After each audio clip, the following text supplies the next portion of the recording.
Assalamualaikum warahmatullahi wabarakatuh. Selamat datang di channel saya.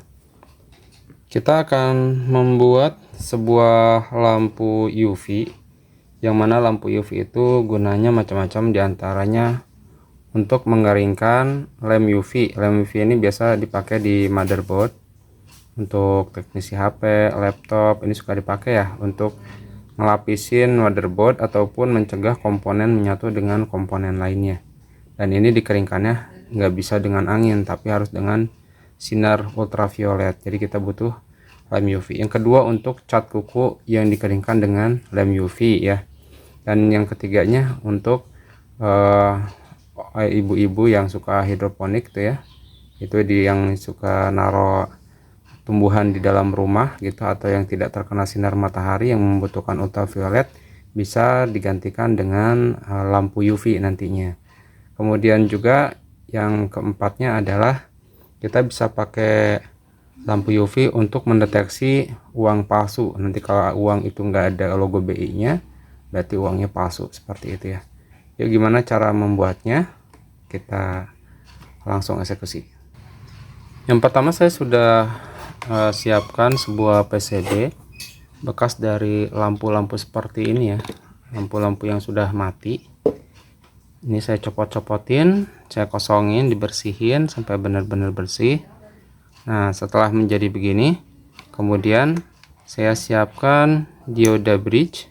Ini dioda bridge yang gunanya adalah merubah arus AC menjadi arus DC.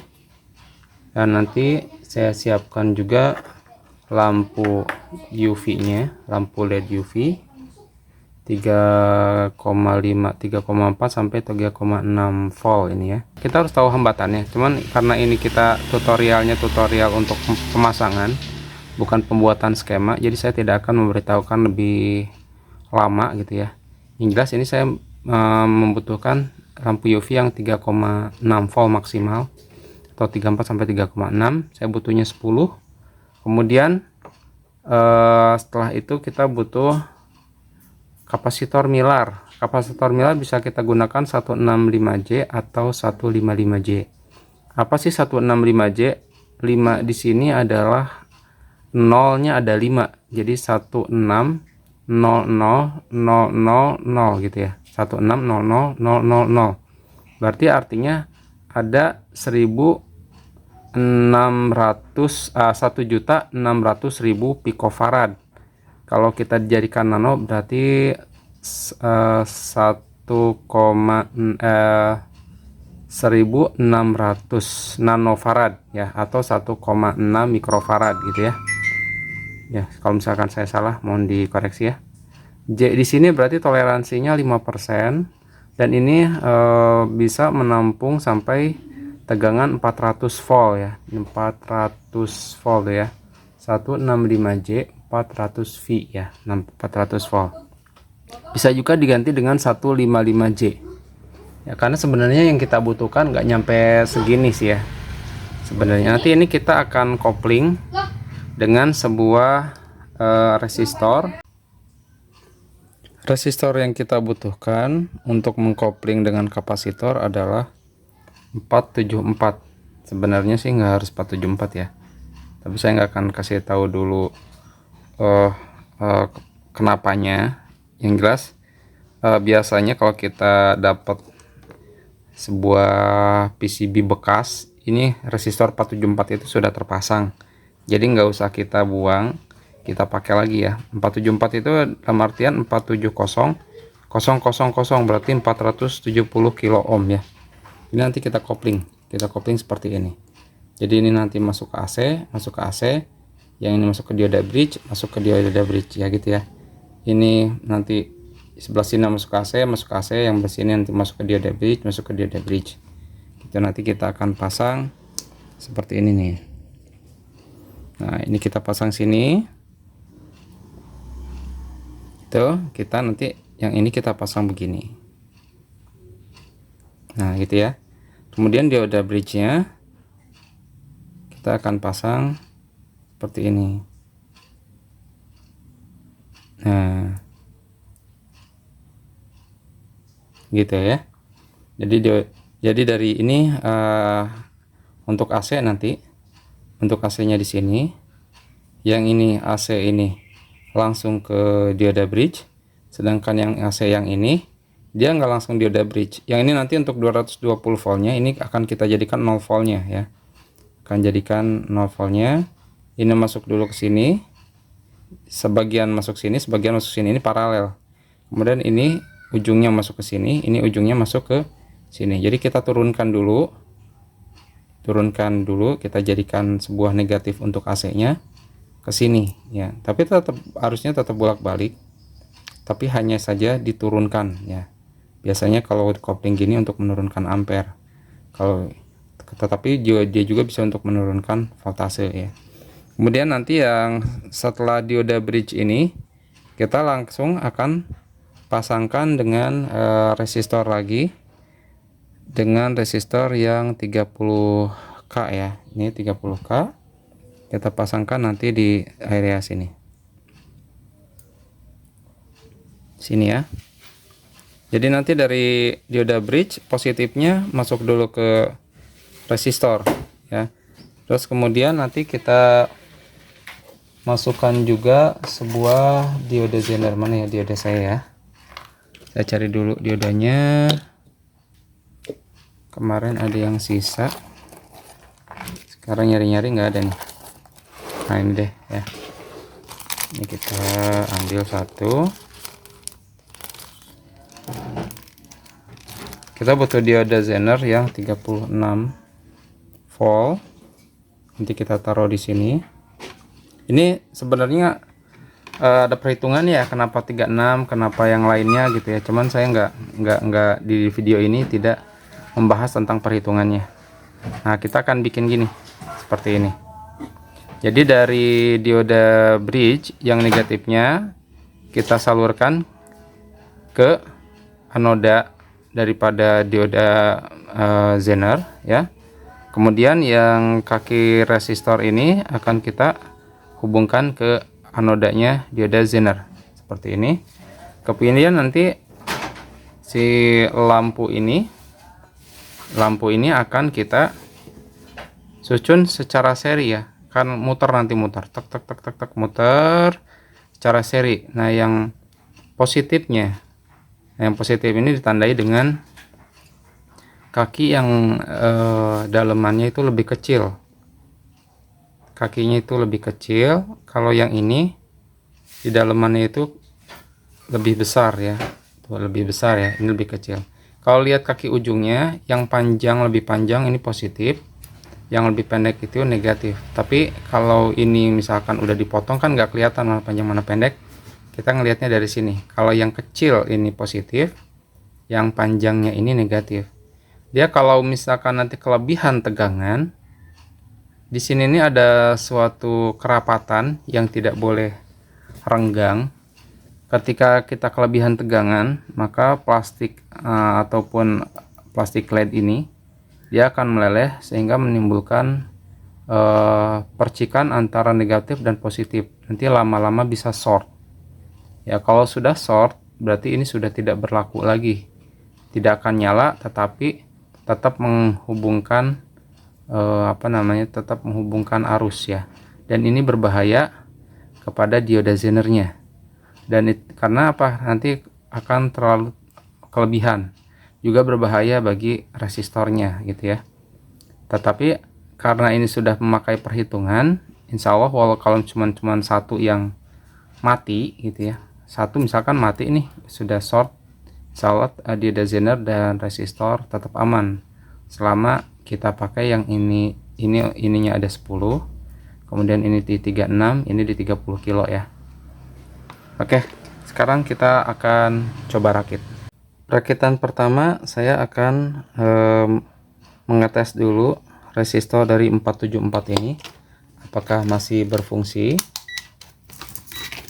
di skala ohm ya. Skala ohm dapat enggak 474?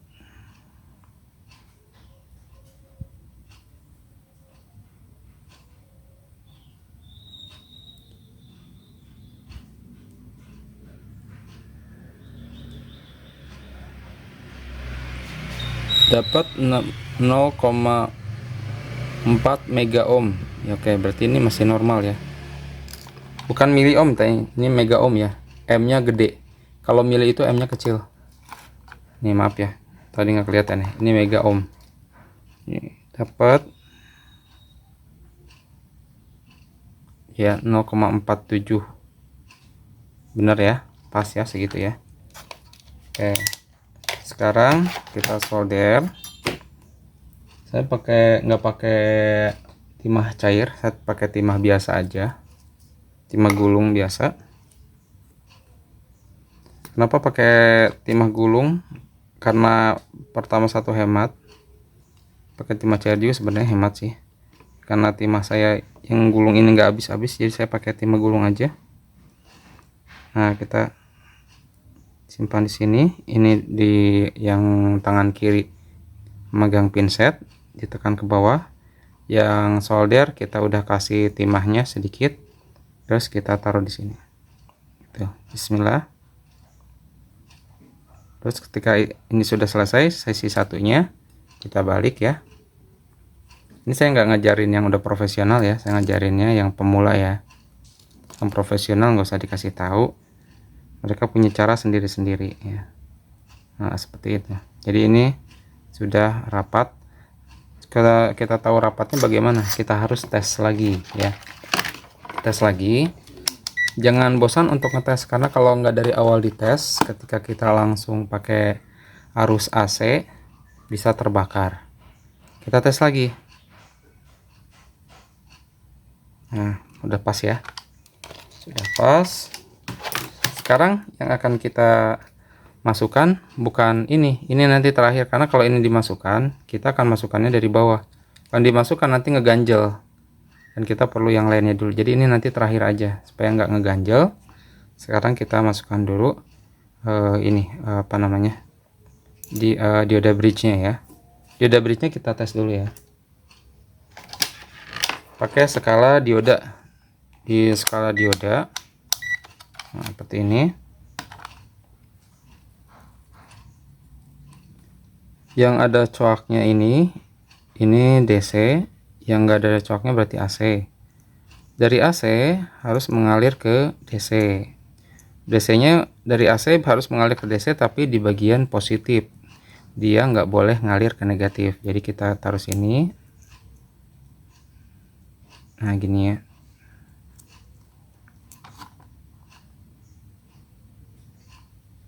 Ini kan ngalir ya.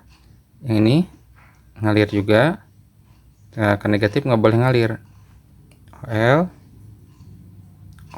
Oke, kalau ke positif ngalir. Begitu juga kita tes sebaliknya. Ya. Kalau dari negatif harus ngalir ke AC. Ngalir.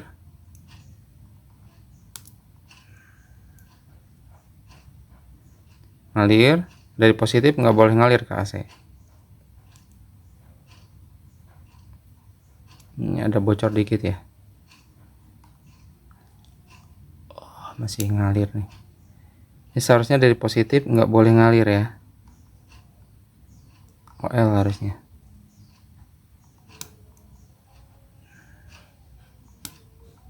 Ini OL sih ya. Tadi kenapa ngalir? Oh, mungkin karena tadi ada ini ya. Kita keluarkan dari rangkaian ini.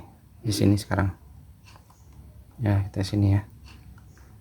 Nah, dari positif nggak boleh ngalir, harus OL. Oke, dua-duanya udah OL ya. OL. Yang dari sini harus ada nilai. Oke. Sebaliknya dari sini ke negatif nggak boleh nilai. Ke positif harus ada nilai. Oke. Berarti ini dioda masih bagus. Diodanya masih bagus. Kita pasang. Kita pasangnya di sebelah sini ya. Gini ya. Nah, perhatikan ya, di sebelah sini jangan sampai salah pasangnya. Yang DC itu adalah yang ada coaknya ya. Ini bisa kita, kalau misalkan nggak bisa langsung, kita masukkan ke solderin dulu ya. Timahnya masukin solder, terus pinsetnya kita tekan ke bawah.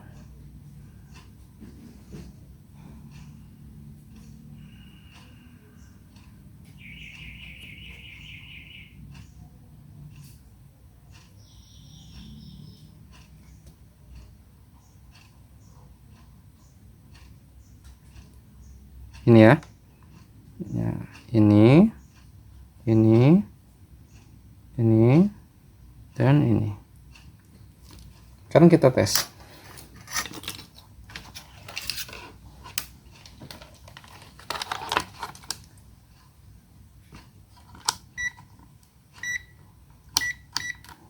Skala dioda lagi kita tes. Dari AC harus mengalir ke positif DC. Ngalir. Kemudian dari AC tidak boleh ngalir ke negatif DC. OL. Kemudian dari negatif DC harus ngalir ke positif ke AC.